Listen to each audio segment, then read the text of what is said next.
Hicimos comunidad. Buscamos la verdad siempre. Se cumple un aniversario del día que echamos al Fondo Monetario Internacional de la Argentina. Tenían oficinas, ustedes saben, ¿no? En el propio Ministerio de Economía. Monitoreaban de modo permanente la situación económica financiera del país, condicionaban la soberanía en materia de decisiones. Y la verdad es que primero Lula y luego Néstor coordinaron pagar lo que se le adeudaba al fondo para liberarse de manos y poder desarrollar otro tipo de políticas.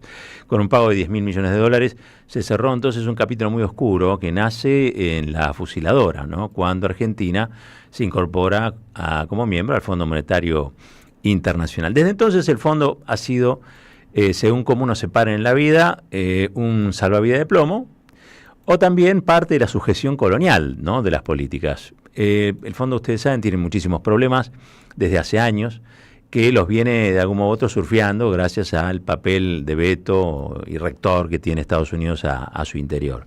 Argentina forma parte del Fondo Monetario Internacional, igual que China, igual que la mayoría de los países del mundo. No es que uno desconoce esa realidad, pero sí rechaza que tenga tanto poder de decisión en materia de la economía de un país. ¿Por qué? Porque sus políticas son, en líneas generales, de restricción. Sus políticas son de privatización, sus políticas son de desnacionalización y creo también que no habría fondos buitres y no habría en la economía de timba internacional los problemas que hay si no fuera con el guiño cómplice del Fondo Monetario Internacional. Me da la impresión que este retorno salvaje que hizo el Fondo Monetario Internacional ya durante el gobierno de Mauricio Macri prácticamente tiene condicionadas no solamente las decisiones en materia de economía y de finanzas, sino también las decisiones en materia política. Las decisiones en materia política. Miren, el gobierno de Alberto Fernández fue todo lo que fue, y ustedes saben cuál es nuestra postura en relación a ese gobierno, pero atravesó dos cosas que son muy complejas. Una, obviamente, la pandemia, cosa que se resolvió en la urgencia y que terminó, bueno, después con la famosa foto de Olivos. Imperdonable. Sino también con lo que fue la reprogramación de la deuda con los privados y después con el propio fondo, que hizo Martín Guzmán. Claro, uno cuando está en una situación así, arregla y trata de arreglar algo que sea conveniente, pero esencialmente que sea conveniente para la coyuntura. Es decir, patea para adelante los problemas. Es cuando uno dice, están roloveando la deuda. ¿Qué quiere decir? Bueno, contraen nueva deuda a mayor plazo o a mejor tasa o para tirar los vencimientos hacia más adelante. Eso es lo que la Argentina viene haciendo. Ahora, desde entonces, Argentina tiene que aplicar políticas muy restrictivas que hoy, con el gobierno de Javier Gerardo Milei, aparte están en sintonía. Entonces, el Fondo Monetario es el ajuste. La reforma laboral tiene sello del Fondo Monetario Internacional. Y un día como hoy, donde se cumplen 20 años de una decisión que yo creo que fue clave para entender los años felices del kirchnerismo, que es, bueno, cómo arbitramos o qué decisiones tomamos para que la política democrática se haga eco de los reclamos sociales, de los reclamos populares, y no tenga que ser simplemente un asiento de contabilidad. Porque si es un asiento de contabilidad, entonces los derechos quedan rezagados en función de los reclamos que hace el Fondo Monetario Internacional.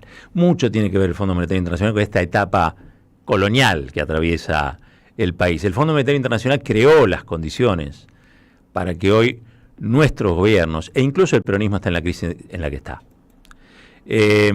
Porque, desgraciadamente, al Fondo Monetario Internacional lo único que le interesa, no porque sean malignos que salen de dentro de una caja, no, lo único que le interesa es que la plata que prestó sea recuperada.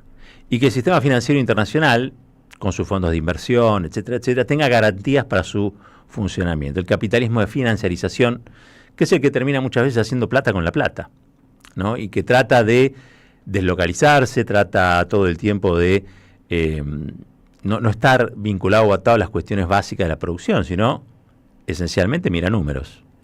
Y ustedes saben que detrás de esos números siempre hay gente. A esa gente tiene que representar la política. algo viene ocurriendo hace ya bastante, en la que la gente no se siente representado. Siempre pongo el ejemplo de lo que fueron los IFE, donde hay un Estado que tuvo que advertir de golpe y porrazo que había un número de millones de personas que no tenía contabilizadas, porque en sus asientos contables no existían. Y tuvo que en la pandemia operar sobre casi, yo diría, algo invisible, una masa invisible de personas que no tenía contempladas. Eso yo creo que se ha agravado. La realidad política de la Argentina creo que no se puede leer sin tener presente que el Fondo Monetario Internacional es una tragedia. Y que la reforma laboral que impulsan aquí es una tragedia también promovida por el Fondo. Esta es la reforma laboral del Fondo Monetario Internacional. No fue mejor cuando el Fondo Monetario Internacional lo teníamos donde tenía que estar, lejos. Y nos va peor cuando el Fondo Monetario Internacional decide qué hacer, qué no hacer, a quién se beneficia o a quién se perjudica. El fondo quiere que los fondos cobren, el fondo quiere que sus países miembros recuperen la plata, y el fondo quiere también que no haya malos ejemplos para el resto del mundo. Y Argentina, en ese sentido, cuando es soberana, como Brasil cuando fue soberano, son malos ejemplos. Porque cuando vos debes plata, te pueden extorsionar. Cuando vos debes dinero, te pueden obligar a hacer cosas que vos no querés, que perjudican a tu pueblo. Necesitamos una clase dirigente que vuelva a pensar que es más importante el pueblo que el Fondo Monetario Internacional, que es más importante las necesidades populares y lo que demanda la sociedad, que es una nueva estatalidad. Yo estoy convencido que la mayoría de la gente, con el enojo o la antipolítica, lo que está reclamando también es que aquello que se vende como Estado sea un Estado que llegue de la manera en la que tiene que llegar. Por ejemplo, como ocurrió con las universidades nacionales. Las universidades creadas son una especie de biotipo de lo que muchos pretenden que sea el Estado. Falta llevar esto a la educación secundaria, falta llevar esto también a otros ámbitos, por ejemplo la salud, donde la gente quiere ver a su Estado. Y quiere ver a su Estado prestando los servicios que el Estado debe dar. Un país que se acostumbra a vivir mejor y que defiende ese vivir mejor es un país difícil para el Fondo Monetario. Pero si tenemos un país con baja autoestima, que baja sus brazos, que no reconoce que cuando fue soberano vivió mejor, es un país que es un bocado de cardenal para el Fondo Monetario, para el Fondo Monetario Internacional. Y eso yo creo que hay que plantearlo una y otra vez. No se puede pensar una política autónoma de emancipación mientras tenés al Fondo Monetario Internacional como si fuera un halcón sobre tu propio hombro. Y eso es lo que sucede en la Argentina. Milei obviamente es el alumno perfecto, ¿no? El libertarismo es el alumno perfecto, como lo fue Macri en su momento. Ellos conciben una Argentina más chica, más reducida, una Argentina donde haya negocios financieros y de servicios. La Argentina industrial, la Argentina productiva, no les interesa, porque todo eso se puede importar.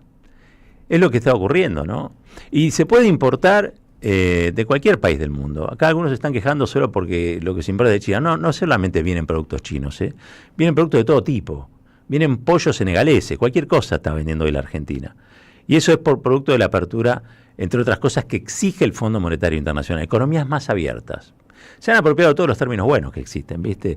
Porque las economías más abiertas, desgraciadamente, son las economías más cerradas para su propio pueblo.